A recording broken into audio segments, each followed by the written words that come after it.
Welcome back. You are watching Global Eye. Tens of thousands of Israelis have taken to the streets of Israel protesting against some judicial reforms passed by the government.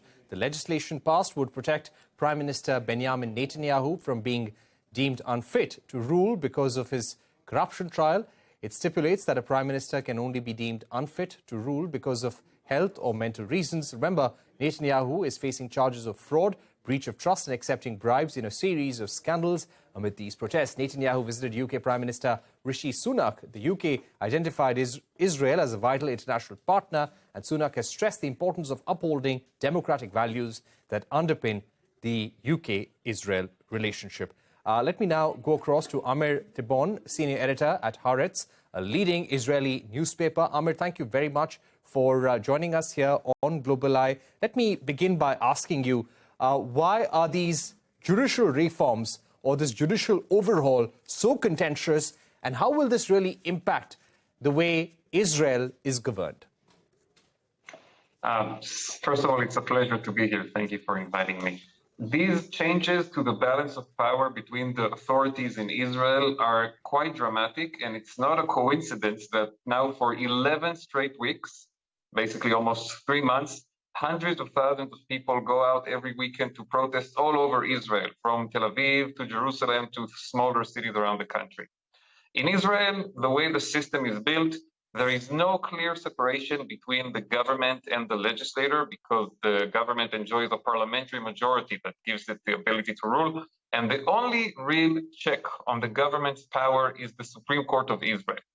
And what the government wants to do through a series of very controversial pieces of legislation is basically to significantly weaken the Supreme Court and give some of its powers to the government itself.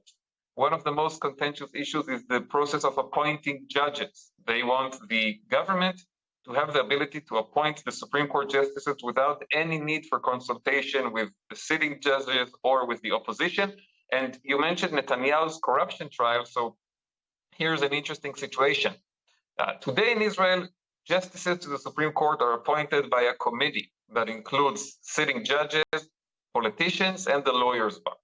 If the government took over the ability to appoint all the judges by itself, when Netanyahu's case will reach the Israeli Supreme Court a year or two from today, because no matter what will happen in the district court where it's being heard right now, there will be an appeal, Netanyahu will basically have the power to select his own justices, to select the people who will judge on his corruption case. That is obviously a very problematic situation. And so what the protesters are demanding here in Israel is to basically state that these legislations will be put on hold and there will be negotiations between the government and the judicial branch and the opposition to reach a more moderate and balanced form of judicial reform. Right. Amir, what is the kind of support these legislations have in the Israeli parliament and also within the Israeli government coalition? In the government coalition, this is basically something that enjoys the support of almost all the members. And right now, Netanyahu is governing in a coalition that includes his own Likud party and all of Israel's religious parties. It's the most religious and nationalistic coalition in Israeli history. And the interesting question here is not why do the religious parties support this change? Because they've actually been advocating for decades to weaken the Supreme Court. They view the Supreme Court as a liberalizing force in Israeli society that is responsible for a lot of the progress on minority rights and women's rights.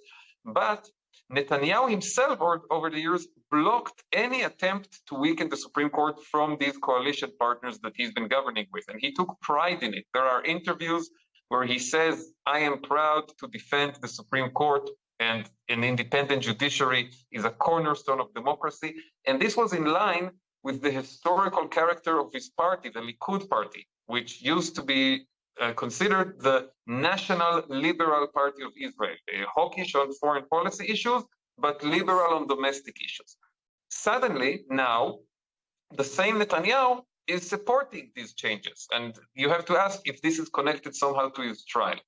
In terms of public opinion, we can only rely on polls, and we do see constantly in public opinion polls that the majority of Israelis and a significant minority of Netanyahu's coalition voters want this legislation to be put on hold. And they want the government, instead of pushing it through in a manner that does not include any consultations with the opposition and the judicial system, to start a more slow and deliberate and cautious process of negotiations. Right now, that doesn't seem like it's going to happen.